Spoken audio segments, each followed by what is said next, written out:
shepherd, I lack nothing. He makes me lie down in green pastures. He leads me beside quiet waters. He refreshes my soul. He guides me along the right paths for His name's sake. Join us this morning by rising and getting your hearts ready for worship.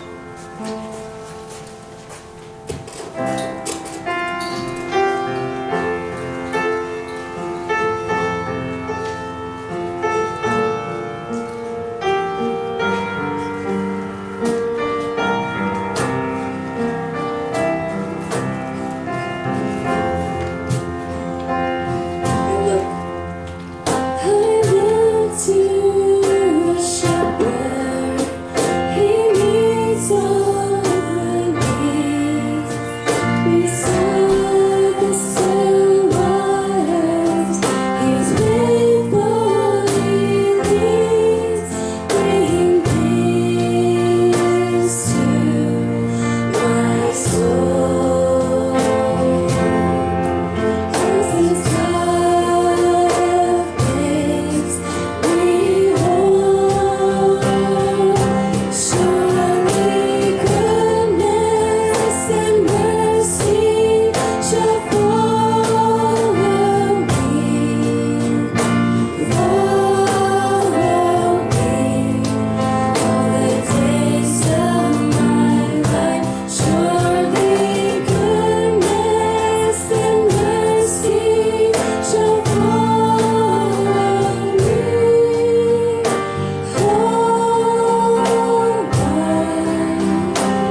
before me in the presence of my enemies. You anoint my head with oil, my cup overflows. Surely your goodness and love will follow me all the days of my life, and I will dwell in the house of the Lord forever.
Today is a baptism of the Lord. We're celebrating here just all of what you're doing with this church. The Lord is really blessing our church, blessing this English service. Today is a good day. We're still recovering from Christmas, right? Still trying not to get the flu. Still trying to do what the Lord wants us to do. Let's pray.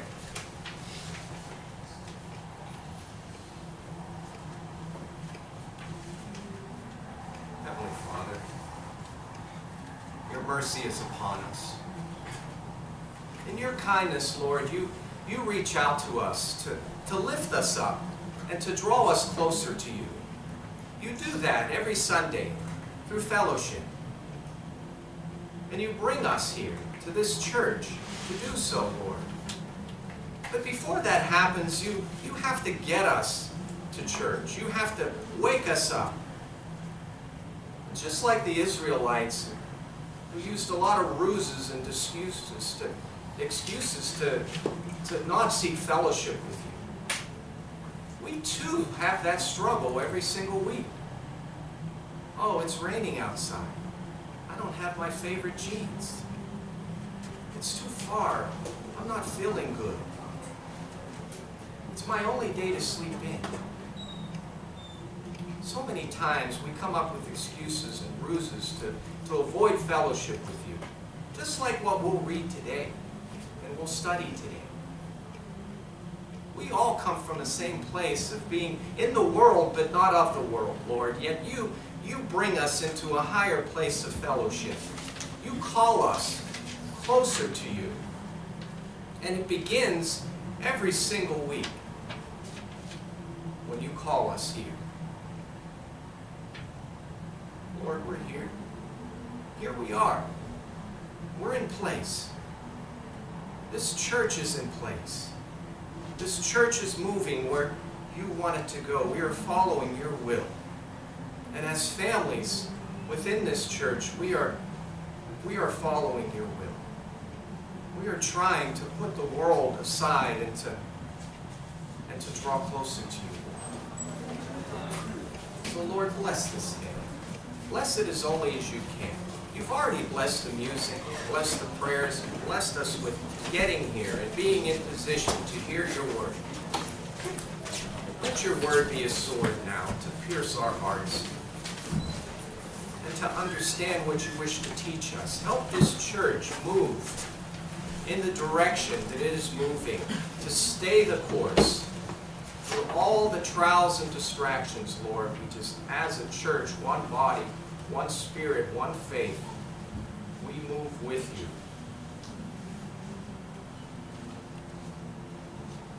If anyone is here today that is wondering what they're doing here, we've all been with you. At one time or another, we felt that. But thank you, Holy Spirit, for allowing us to put all the things of the world aside today and to come here and to be in position for your sword, your word, to pierce our hearts and to teach us, to bless us, to mobilize us to carry out your will. We ask you this in Jesus' name. Amen.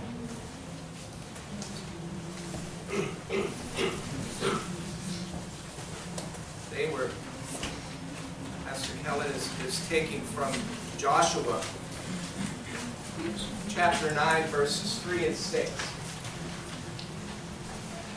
Let's read together. There's two monitors now. I don't have to worry about being in place.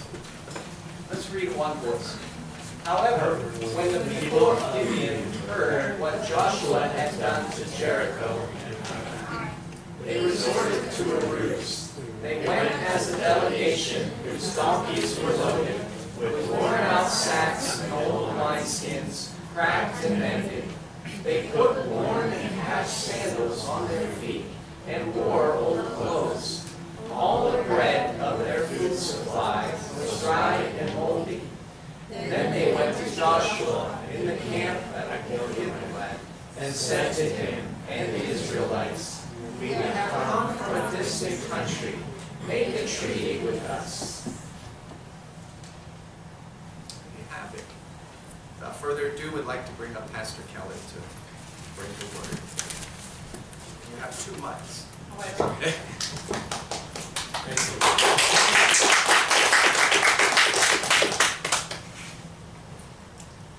Can I move these? Yeah, I was going to move it. I will stop. Thank you.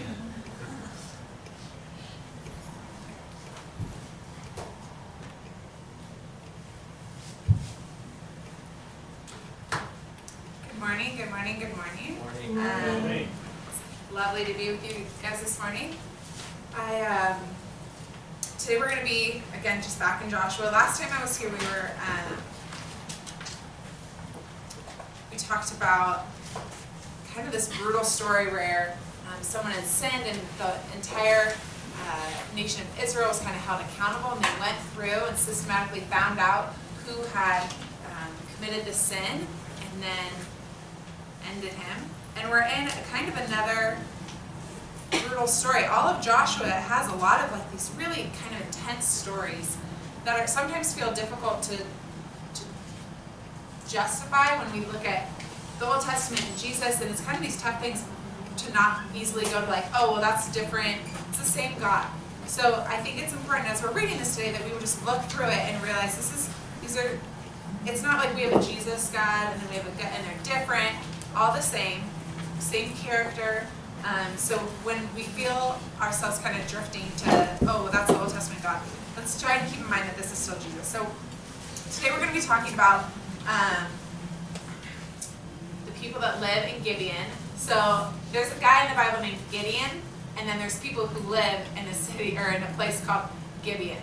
They're not the same thing, and it's easy to think Gibeon is a person, but Gibeon is a group of people.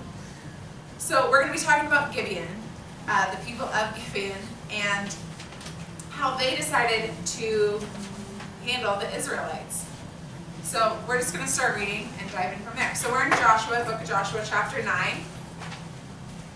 So I'll let you guys get there. It's right in the beginning. I want you guys to open Bibles or open Bible app on your phone or however you want to get there. But I don't want to be the only one in the Bible today this morning. So we're going to read this and then we'll dive in. So chapter 9. Now when all the kings west of Jordan heard about these things, those in the hill country in the western foothills, and along the entire coast of the Great Sea as far as Lebanon, the kings of the Hittites, Amorites, Canaanites, Perizzites, Hivites, and Jebusites, it's a lot of people, so kings of all those people, representing all these people, they came together to make war against Joshua and Israel. So they've heard about what the Israelites are capable of, and they're like, we should probably fight these guys, like we should attack them before we get destroyed, because it seems like they know what they're doing. So that was one option, was let's kill them before they kill us. The other option, however, this is what the people of Gibeon did. However, when the people of Gibeon heard what Joshua had done to Jericho and Ai, they resorted to a ruse. A ruse is kind of a, other than Pete saying it this morning, I don't hear that word that very often. Ruse, like kind of like deception, joke, lie, decided to be deceitful. They went as a delegation whose donkeys were loaded with worn sacks and old wine skins, cracked and mended. The men put worn and patched sandals on their feet and wore old clothes, and all the bread of their food supply was dry and moldy. Then they went to Joshua in the camp of Gibeon. They said to him, "We have come from a distant country. Make treaty with us." So they're like coming, they're like, oh, it'd be like if I like Carmel Valley. If I like drove from Carmel Valley, I'm like, I have ventured from New York to be here, and you guys are like, what? Like, I think you're just from Carmel Valley. So it's just totally like, but if I like looked like I had walked from New York. Not as far, but you get it. The men of Israel had said to the Hivites, so the Hivites are the people of Gibeon, but perhaps you live near us. How then can we make a treaty with you? So they're kind of suspicious. We are your servants, they said to Joshua. Who are you and where do you come from? Joshua asked. Your servants have come from a distant country because of the fame of the Lord your God. For we have heard reports of him, all that he did in Egypt, and all that he did to the two kings of the Amorites east of the Jordan, Sihon king of Heshbon and Og king of Bashan, who reigned in Ashtaroth. As our elders and all those living in our country said to us, take provisions for your country, go and meet them and say to them, we are your servants, make a treaty with us. This bread of ours was warm when we packed it on the day we left, but now it is dry and moldy. And these wine skins, they were full, and now they are cracked. And our clothes and sandals are worn out by the very long journey. But the men of Israel sampled their provisions, so they looked at their bread. They're like, oh yeah, you really don't have any bread. But they did not inquire of the Lord. So they didn't ask the Lord, like, should we do this? Are they lying? Then Joshua made a treaty of peace with them to let live, and the leaders of the assembly ratified it by oath. 3 days later, the Israelites heard that they were neighbors. So you guys just found out they're from Carmel Valley. They're not far. That's how close they are. So the Israelites set out on the third day, and they come to their cities, Gibeon, Kephirah, Beeroth, and Kirath Jearim. And the Israelites did not attack them because the leaders of the assembly had sworn an oath to them by the Lord, the God of Israel. The whole assembly grumbled against the leaders. But all the leaders answered, "We have given them our oath by the Lord, the God of Israel, and we cannot touch them. This is what we will do to them. We will let them live, so that the wrath will not fall on us for breaking the oath that we swore them.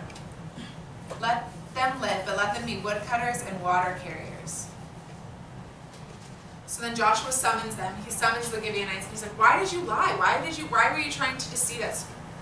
What was going on?" And they answered Joshua in verse 24. "Your servants were clearly told how the Lord your God had commanded his servant Moses to give you the whole land and to wipe out all of its inhabitants from you, before you. So we feared for our lives because of you, and this is why we did this. We are now in your hands. Do whatever seems good and right to you."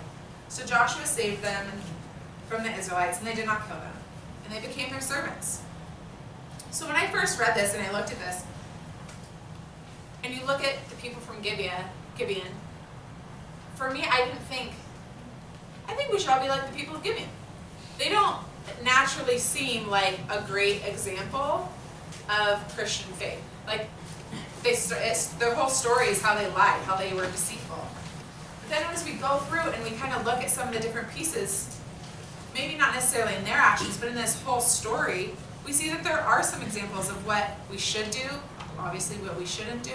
So today we're going to go through this and kind of pick out the pieces that can encourage us in our faith and how we ought to be like the people of Gibeon, how we should maybe be like Joshua, how we shouldn't be like Joshua. So before we do that, we're just going to pray real quick. Father God, I just thank you for this morning. I thank you for the Hivites, the people of Gibeon. Lord, I pray that this morning we would just be focused, that we would forget anything that's going on outside these walls, and we could just be here. Lord, you always show up, and Lord, I pray this morning that we would show up, that we would be there with our hearts open, aware of what you have for us. Lord, I pray that you would just protect against any lies, that you would just only allow for your truth to be spoken here this morning. Lord, we love you, and it's in your Son's name that we pray. Amen. So the first thing that we see here in the first chapter, or verses 1 through 3, is that people want to make war. That there is a very real and present fear of the Israelites in this area. So much so that they're like, all right, we got to fight them. We got to go to war. They're not like, oh, who cares if they're just like existing there. They want to go to war. And then we see this lie to the Israelites.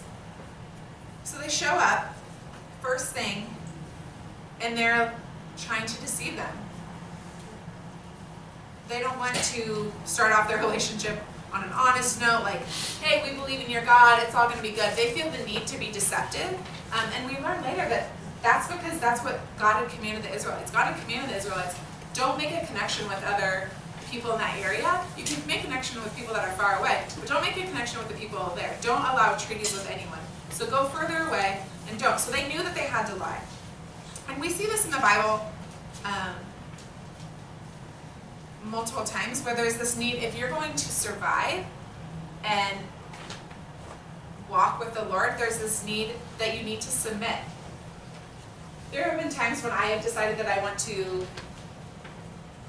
intentionally walk away from the Lord's will. When I'm like, I know that if I take this step, that I am walking off the path, that I am choosing to not serve the Lord, to listen to what He has for me. And in those times, I have gone down like a blaze of glory. It has been a hot mess. There's been nothing that has been glorifying to God. There's been nothing that has been edifying to me. And in those times, I have perished. So we see this thing. If you want to submit to the Lord, then you can survive. If you resist the Lord, if you choose to act as the Hittites, the Amorites, the Canaanites, then you perish. The next time I'm here, we're going to be looking at what happened to these people who chose war, how that panned out for them. But we see that the people of Gibeon, even though they lied, when they decided to submit to what God had, to who God was, that is how they survived coming in contact with the Israelites. The other thing that I saw when I first read this, I was like, it's kind of like a weird thing, because you either look at them and say, it's weird that they lied, and like that's kind of weird, like that's not great for them. Or you look at Joshua, and my response to Joshua is like, well, he's kind of mean because like he's making them be their servants. Like, yeah, they lied, but they also acknowledged God, so it's kind of weird that he's making them be servants. And to that, when I was studying, I don't ever like, there's a thing. So when you go to seminary, you learn all these languages. So I went to seminary, and you learn Greek, and you can learn Hebrew. And a lot of times when I listen to a sermon and someone goes off into like, this is what it means in the Greek and the original language, I'm kind of like, I always feel a little odd about that, because I'm like, I don't really know. Are you just telling me this so that you like feel like you're like getting your money's worth? Like, what is, like, why are you telling me this? So I don't often do that, because I don't often feel like it's always beneficial. I think it definitely can be, but I think sometimes it just makes us feel like, as a seminary student, like, I'm glad that I spent all that money on my seminary education. So, but this is one of those cases where it's like, oh, look it, that is super important. So I'm going to share a little bit about it. It says verse 6, we have come from a distant country, make a treaty with us. So this make a treaty with us, in the original text, guys, what it was really saying is make a treaty to us. So they're not, Joshua is not saying, hey, you're less than and I'm going to make you servants. When they're coming as liars, they're already saying, make a treaty to us, we are lower than you. So the context of the original language is saying, like, make a treaty with the broken people. Make a treaty, like, we are undeserving to be in a treaty with you, but if you would be willing to make a treaty with us as people that are lower than you. So this isn't Joshua saying, yes, I would love to take on some slaves. It's them coming forward and saying, like, we are less than you, can we be in relationship with you? And that, for me, makes a difference, because it's not Joshua or God making them into servants, it's them coming forward and having this very humble attitude, which we see more of this humble attitude in verse 9. I don't know much about basketball, guys. I'm not going to lie. Is Tom here? Tom is here! He knows a little bit about basketball. Henry, too. He's played a game or two, perhaps, of basketball. So who is currently like the best, maybe the two best players in the NBA? LeBron James. Okay, LeBron James and Joel Embiid. I only have two people. I only got two players. Kevin Durant. I mean, who's the guy who's won like a lot of championships lately? Michael. Lately. Yeah. Steph Curry. Steph Curry, yay! Thank you guys for playing your very important role. LeBron James and Steph Curry. So these are our two, like, superstars currently. There's lots of other, I'm sure, great ballers out there, but right now these are the two guys. And when I think of humility, I think of one of those names more than the other. I think when we look at this verse 9, it says, your servants have come from a very distant country because of the fame of the Lord your God.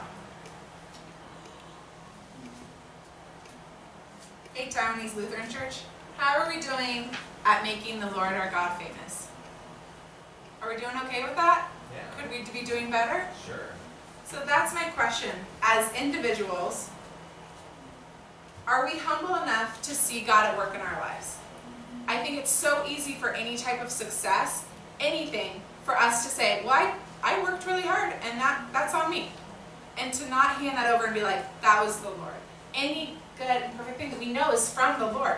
But it's so easy for me to think anything good that's happening is because I did it. Or, that was lucky. Whoa, that was a neat thing that just happened.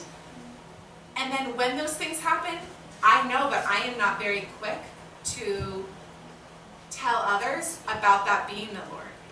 Either I say it's myself, or I don't necessarily attribute it to anything, and I'm not out there communicating and making God more famous. That's what it says, the fame of the Lord your God. Time and time again, we see that in the Bible, we see that the Lord requires a humble heart. That the Lord wants us to know, it's not me, it's nothing I'm doing. Anything good that I'm capable of is the Lord. My kids aren't murderers, that's Jesus. Like, I mean, she's 3, so there's still time, but any of those things, when we would just say, that's the Lord, like, that's the Holy Spirit, that's not me. My husband got a new job, like, That's God's provision. Like any of those things, we know like that is the Lord. That doesn't mean that we're not working hard, but that doesn't mean that we ever deserve those things. What we deserve is not good. It is not beautiful. So when we see those good and beautiful things, how important to have a humble heart and be able to point to who it is. The other thing is, by sharing about God in other people's lives, I have a friend who adopted a little girl. Her name is Daisy, and she is a firecracker. She spent the first 2 years of her life in an orphanage in China, and so she got here and she was just massive. She was just a chunk of a little girl, but couldn't walk. She was 2 years old and wasn't able to walk yet, didn't really have any words. And it's been so cool to be able to point to Allison, because now the little girl's Daisy's a little bit older, to be able to point out to my little friend and be like, no, like I know she's still behind in her language, but she's only been talking for a year and a half. She's behind other 3.5-year-olds, but she's doing so well. So in order for us to speak truth into other people's lives, of like, this is where I see God. This is where God has been at in Daisy's journey. This is where God has been at in my husband's journey. Part of our job is speaking that into other people's lives, making God famous, not just like with complete strangers, which is a huge part of our role of being evangelizers, but speaking it into other people's lives, speaking it into, looking at Pete and being like, Pete, you have overcome so much, like where you are at now, like the journey Pete has been on, being able to speak that into his life, being able to speak it into the people that we're in community with. That's how we make God famous, because sometimes it is easy for us to not see God in our own lives. I mean, we have that one-on-one relationship, but it's like, you look at someone else's journey, and for me, it's easier to see God in someone else's journey sometimes than it is in mine, because I have to look back. I may not be able to see God where he's at right now, but my friends and my family can. They can say, no, this is not you. I promise you, you're not capable of that good thing. That's God in your life, and be able to like, yes, thank you, and have that gratitude. So when I talk about LeBron James and Steph Curry, it's not that both of them are Christian, but guess what? I had to Google if LeBron James was a Christian. And I didn't have to, I know Steph Curry's a Christian, and it's not to say that we have to be aggressive with our faith and like judgmental, because I think sometimes we think, oh, so we're supposed to like be like, hey, no, yeah, I'm a Christian, like Christian over here. Like, I think Steph Curry does little things intentionally, he does them well. He's just living out his faith, and that is apparent in how he plays basketball, which is, who knew that you could like, I mean, he's just playing with the ball, guys, but he is doing so in a way that is pointing other people to Jesus. So there's this humility that we can live our lives, that we can just go through our lives living, doing these things for the Lord, but still making God famous in doing that. We're not about making ourselves famous, but we point other people to God. And that's what we see Joshua has done. I think one of the things that's weird is that they didn't know. Their focus wasn't on Joshua. So if I heard that someone was coming to murder America, I probably wouldn't know a lot about their God. I'd be like, ah, like I'm scared of like that military leader or that president. They weren't afraid of Joshua, they were afraid of Joshua's God. So what was Joshua doing that was pointing them to God? What was the army doing that was pointing them to God? And that's what we need to be striving for. We don't want people to know about us. We don't want people to fear Taiwanese Lutheran Church. We want them to fear to know about Taiwanese Lutheran Church's God. So after we move on from the witnessing of the people of Gibeon, where they're talking about the fame of the Lord your God, then we see that where Joshua, so verse 14, they sampled their provisions, they didn't inquire about God, and this is one of those things that like I wonder about, because you see in this book, we see God deal kind of harshly sometimes with Joshua or with the people. So there makes a mistake and it seems like God can come down really hard. And then we see this where Joshua didn't even ask. He clearly disobeyed. He wasn't necessarily a great leader because he made a treaty he wasn't supposed to do, and he made it with people who were lying to him.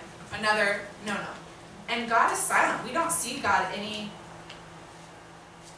God does not speak in this section. We see God in this section, but God does not. He is relatively silent in this whole chapter. And it's kind of this like, well, what about Joshua just made a mistake? Where are you then?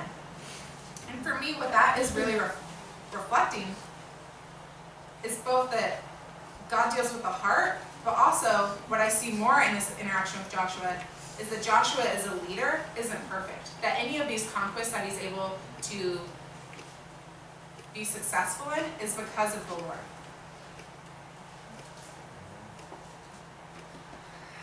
I guess.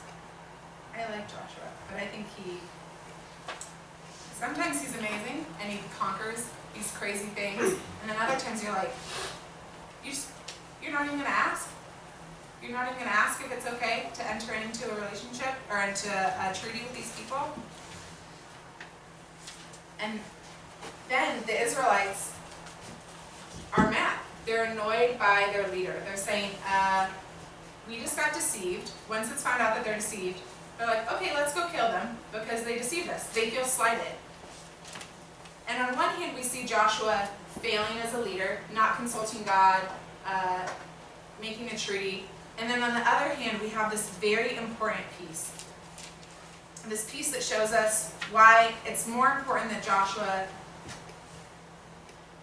listens to God in these situations than others. Like, this is why he is a good leader. He's not a perfect leader, but this is why he is a good leader. The whole assembly, verse 18, the whole assembly grumbled against the leaders, but all the leaders answered, we have given them our oath by the Lord, the God of Israel, and we cannot touch them now. This is what we will do to them. We will let them live, so that wrath will not fall on us for breaking the oath we swore to them. They continued, let them live, but let them be woodcutters and water carriers for the entire community.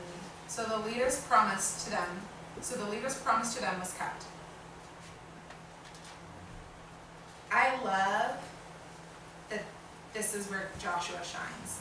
He may have made a mistake, but where it counts right now, this is where Joshua shines. I can think of another covenant where the people are undeserving, and yet God is consistent and God is true. And the covenant that God made with us as his people, how often do we lie and do we deceive and fall short? And yet the oath, the covenant, we can't mess with that. We're not going to go back on that just because you refuse to hold up your end of the bargain. I see that, and my first thing is thank you, Lord. Thank you, God, for not being dependent on what I do. Thank you, God, that this promise to me is so out of my hands, that there's nothing I can do to escape, that I'm in this covenant, and I get to benefit from it and for being consistent. The other thing I think about is I am not that gracious with other people. And that when other people make a mistake, I am so quick to be like, nope, covenant's broken. You broke the terms of the covenant. Peace and blessings to you. We are done. Like, goodbye. And it's this tough thing of, it's not about worthiness, because none of us are worthy. It's about the covenant. It's about this relationship. When I think of the word covenant, the number one that comes to mind for me is entering into a marriage with someone. I am in a covenant relationship with my husband, and I take marriage so seriously because it obviously has something to do with my husband, but I made a promise to God.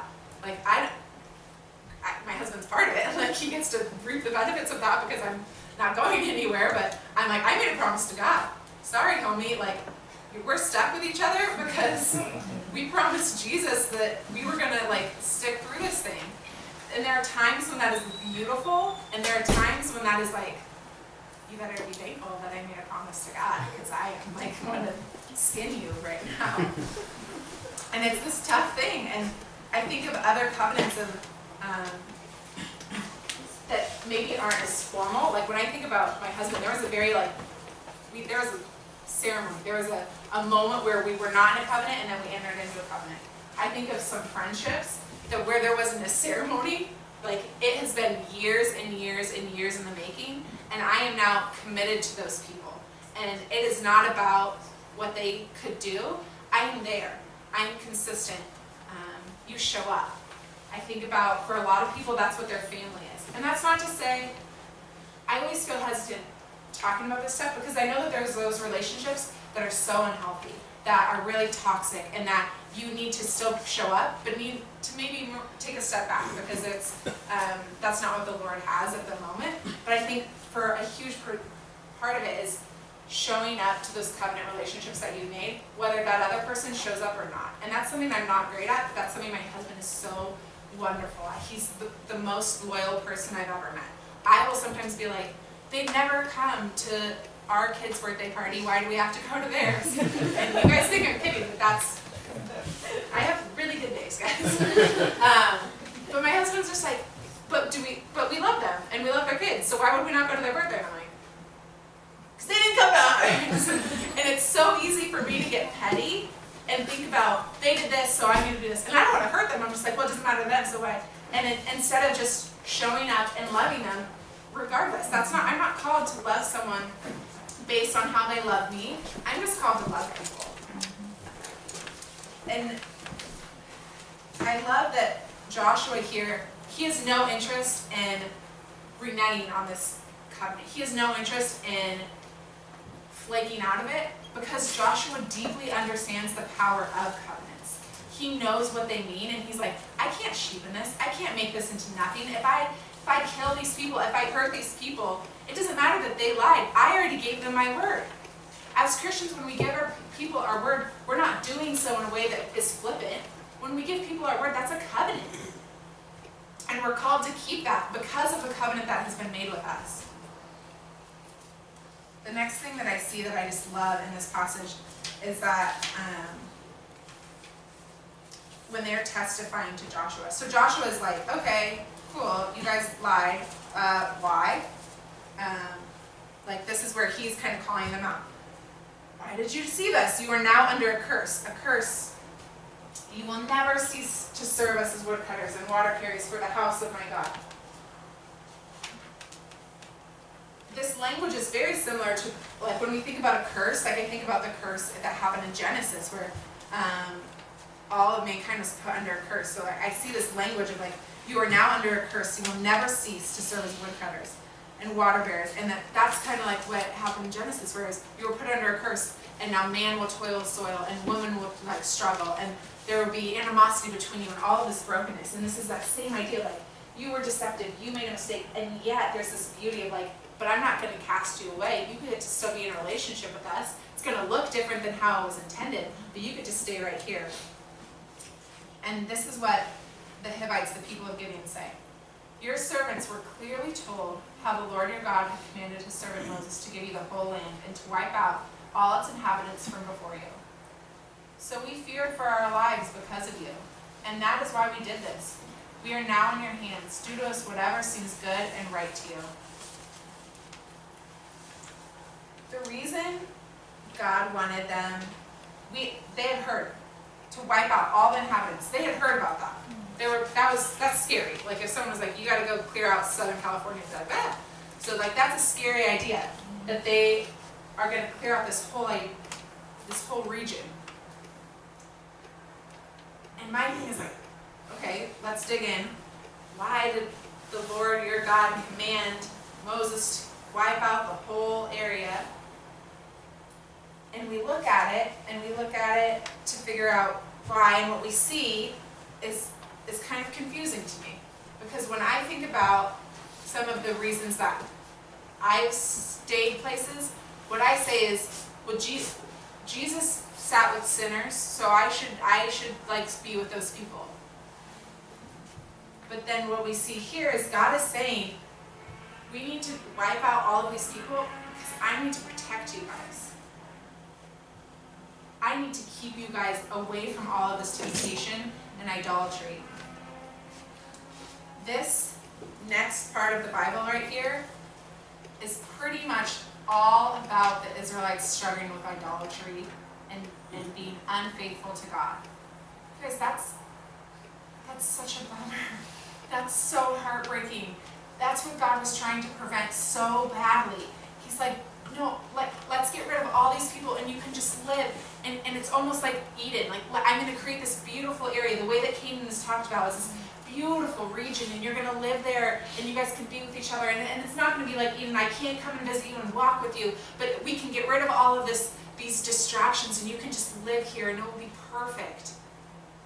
And Israelites are like, no, we're going to make a treaty with these people, and we're going to take them as wives, and we're going to sample a little bit of this God and a little bit of that God, but it's going to be okay. We can dine with the sinners and not get caught up in this. And it's just not true. And when I look at my life, the times when I have thought, I'm a Christian, I can do this, I'm fine, I can be completely in the world, and yet so quickly I become of the world. I take on all of the values and the attributes that I'm trying so hard to shine God's light into. I think that I can be a beacon, or that I can be the salt and light, and that I can enter into it. And then I just can't. And I think there's such a fine line between being with people who desperately need Jesus. That's what we're called to. We are called to evangelize. We are called to share Jesus, to be with the broken. But we also have this fine line of keeping ourselves pure, of being set apart, and knowing how do we do both of those things. And I think for me, the time that I need other people to tell me when I'm walking that line and when I'm not. Because currently, at the season of life I'm in, it's very easy for me to just retreat and just hang out with my girls and my husband and my couple of Christian friends, and I get in a bubble real easy. When I was in college, there was no bubble. It was very easy for me. I was like, look, I'm a Christian, and I'm like witnessing to all these people. You guys, there was nothing good about my witness. I might have been a Christian, but there was nothing about me that was loving people well. I maybe went to church on Sundays and was like, oh, do you guys like when I come to church with me? It doesn't matter that we're not at church for the last 6 months or whatever, or that we've been acting like hoodlums for the last week. But so it's this battle of like, how do I love people right where they're at as non-believers? How do I love them, but also not just get surrounded and drowned in immorality, in the darkness? How do we balance that? And I think it's so delightful to think that we are strong enough to enter in and not have to protect our faith, to not have to protect our relationship with the Lord. We are not Jesus. I know none of you were like, whoa, revolutionary, but I think Jesus spent all those time, but Jesus also had such an intentional, intense relationship with his Father. He fasted. He took time apart. He would step away and spend time one-on-one in prayer. He would spend time just with his 12 disciples. He took all of this time to be set apart so that he could be in the world and that he could sit and feast with the people that were the worst of these. We think about Jesus going into the desert and enduring like the 40 days of temptation. Like it wasn't called Jesus just went and it was just fine. There was real temptation that went on there, and that's Jesus. So we need to think about our own selves and protect our witness, and yet we can't live in a Christian bubble. We can't just refuse to engage with other people. We have to protect our witness and yet find ways that we can reach out and touch other people. And in doing that, the way that we do that, we have to be making God famous. We have to be talking about, this is how I see Jesus in your life. This is what God has done in my life. Isn't this amazing? Let's proclaim him. We have to be looking at how we can make the most of Jesus' name and not be concerned about our own name and not what other people have to say of us. And the last thing that we do in that is that we have to keep in mind this covenant that was made. When we are reaching out and touching other people, we have to think about where I show up to that person no matter what. I show up. I show up for my husband. I show up in my marriage every day, no matter how irritating, no matter how hurt, no matter what is happening. I show up in my marriage. I show up in my friendships. I support them. I show them Jesus. It doesn't matter if they don't come to my birthday party. I go to theirs. Yeah. All right, guys, let's pray. Father God, we just thank you. We thank you for the Old Testament, Lord. We thank you that even though sometimes these stories seem crazy, there's people lying and they're wearing old shoes and God, what could you, why is this in the Bible? Like, what are you going to teach us about this, Lord? We thank you that you always show up, that you always have something for us, Lord.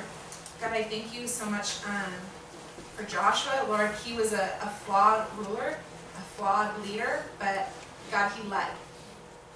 And I thank you that he had your promises in mind, that he took them seriously. God, I pray that we would take your promises seriously. God, I pray that we would proclaim your name, that we would make you famous, that we would exalt you above ourselves, that we would tell people, this is where Jesus is at in your life. This is what he's doing. Isn't that amazing? Let's glorify him. God, I thank you so much that you are a God who desires for us to be set apart, that you want to protect us from the things of this world. God, I am sorry for those times when I just fight your protection, when I want to be out there in the world. God, I pray that I would be bold, that I would be loving people right where they're at. God, that I would not be petty, that I would be concerned with how they treated me, but that I would just show up and love people right where they're at. God, I pray that we would not be caught up in a bubble, that we would not just surround ourselves with people who have the exact same faith as us, who have the exact same morals as us, God, but that we would find ways to love everyone, Lord, and to share about who you are, that we would just love them so well that they know that it's you, that we would share about your name and what you can do and what you have done. Lord, thank you for this church, these people, the way that they show up for each other, the community that happens at this church, Lord. It is good and it is beautiful, and I see you in this community. And Lord, I just thank you for that. I pray that they would continue to show up for each other, that they would continue to fight to glorify your name in this space. We love you, Lord, and it's in your Son's precious and holy name and the power of your Spirit that we pray. Amen. Thank you, Pastor Kelyn.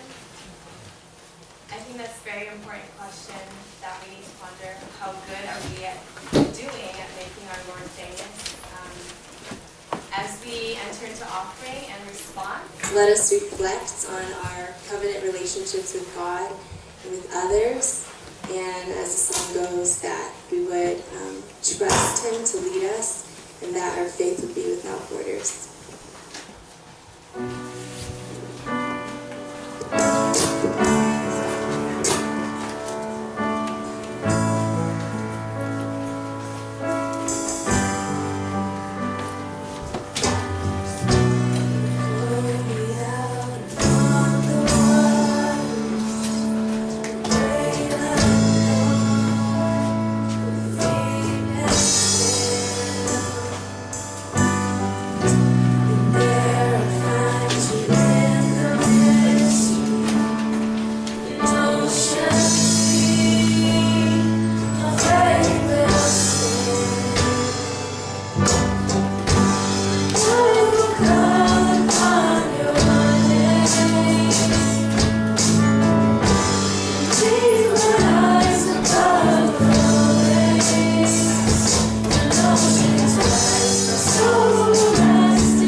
Stop.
Praise Tina Hinch.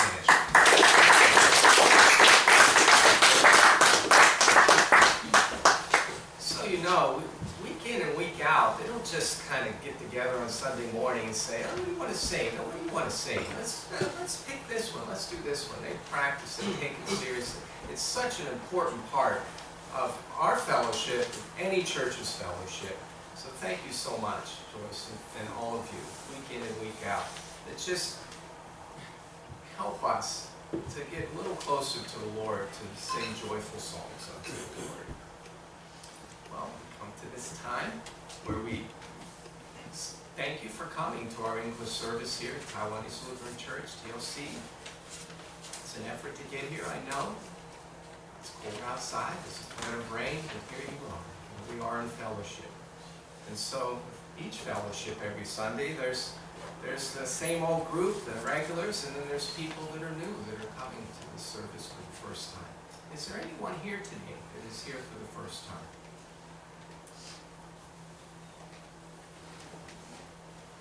Anyone? Praise the Lord. Thank you for continuing to come and make this your service.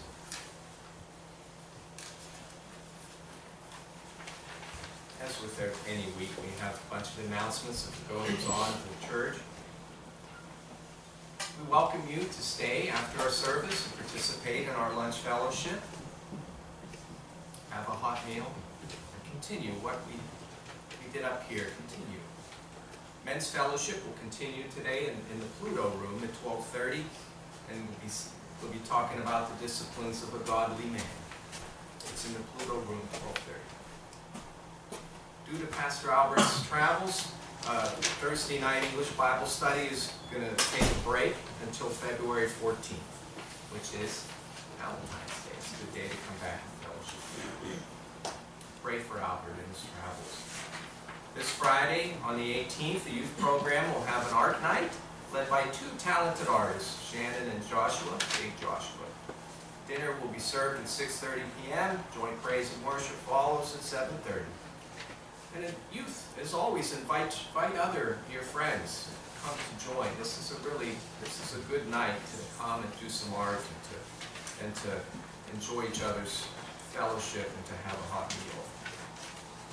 Manna Fellowship this Friday will continue experiencing God. It'll be Unit 10, 1 and 2. Dinner is served, well, it's the same dinner, 6:30 p.m. Joint praise and worship will start at 7:30. Welcome everyone to join that fellowship as well, if you're able. If you'd like to include a family photo in the church directory, please send a photo to Pastor Albert's wife, Ichu, Janet, and there's her email is there and her phone number is there too. Do so by the end of today, please. This week's Bible reading schedule is on Matthew 28. We're ending Matthew and we're going into the beginning of Romans. So one great book to another, a great epistle. Romans 1 to 4. I hope. How many here is really trying hard to read the Bible? It's okay. We're all in the same boat. Even pastors. Continue to do so. And don't worry if you get behind. As I was telling the youth today in Bible study, don't worry about it behind. The Lord is going to bless whatever you read. Okay? So He's not going to have lightning strike you because you haven't been keeping up. He's going to bless what you read. So pick up today. Pick up this week. There's going to be an annual congregational meeting next Sunday, January 20th, for all church members. It's after the worship service. All TLC members, please reserve the time for this meeting.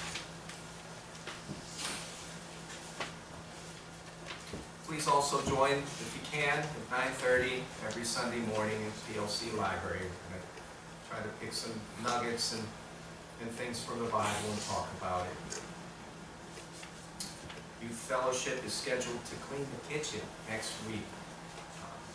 Those of you, who here has been part of the youth that on a Sunday has gone and done dishes?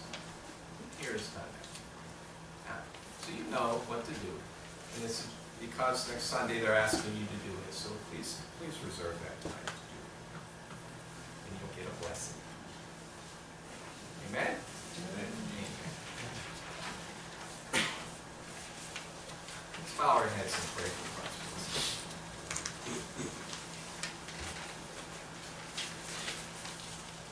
Heavenly Father, just as Gibeon deceived Joshua and Israel, so does Satan deceive us today. And just as Joshua was ordered by God to do battle and wipe out and destroy all the inhabitants of Canaan, same with us Christians in the church today. We must be equipped to do battle, to defeat the enemy and the forces of Satan. But that's a heavy task, Lord. We could become afraid. Gibeon was afraid. He pretended that they came from afar, that they were close. We too must be aware that Satan is also close in our lives and trying to get us to forget everything that we sang and read and learned today, brothers and sisters. All the message of Kelyn today, all that message will be lost to us if we don't keep equipped through the Word and prayer with you, Lord. We know that Satan is around, Lord. We come against him. We claim authority over him. God says, test the spirits, so that we too will not be deceived. And we will not fall into deceit and make peace with doctrines that are false. Lord, we know you tell us that your love and Satan's hate cannot occupy the same space in our hearts. They cannot do so at the same time. So Lord, help us. Help this church move forward. Move forward from this world. And like today, we come up into this place, this upper room, up on a hill. We come separated from the world, from Satan's hate, from the forces of Gibeon, so that we can draw closer to you, Lord.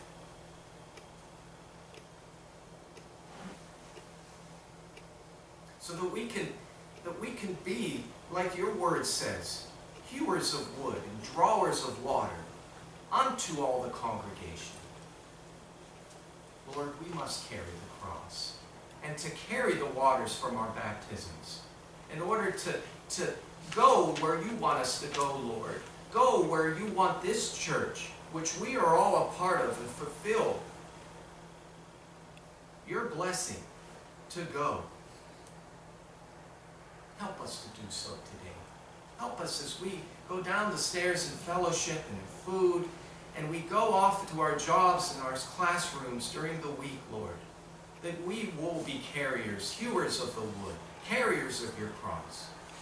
And that we too will be drawers of water from our baptism for all those whom come in our sphere of influence throughout the week. Not only in our family, but our friends, and even, lest I say, all of our friends that are on our phones. Help us to be the tip of the sword, your word, Lord. And help us to carry that sword and not keep it stuck in our sheaths. Bless everyone today. Bless them as only as you can. Help us to do what you want us to do, and to not be deceitful in this world, and deceive others by being Christian but loving the world so much. We'll give you all the glory for every victory that you give us, Lord. In Jesus' name, amen. Let's take a moment now to reflect on the message today, the music, and these prayers.